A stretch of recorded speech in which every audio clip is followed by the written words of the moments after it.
You are looking at Julian's pronunciation guide, where we look at how to pronounce better some of the most mispronounced words in the world, like this other curious word. But how do you say what you're looking for today?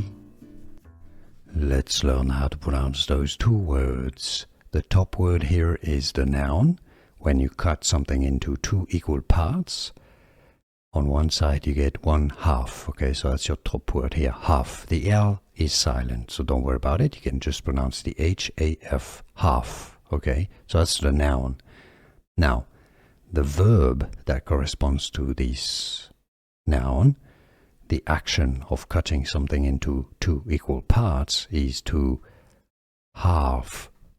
Halve. Okay, here you have a V sound, halve, but it's very much sound like an F because it's at the end, so it's v, halve. Okay, so that's the verb, the bottom word on your screen.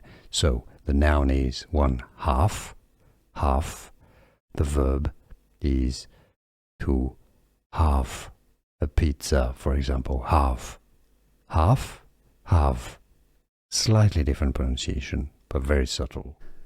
Here are more videos on how to pronounce more confusing words and names too many mispronounced. Like this video if you found it useful. I appreciate your support. I'll see you soon and thanks for watching.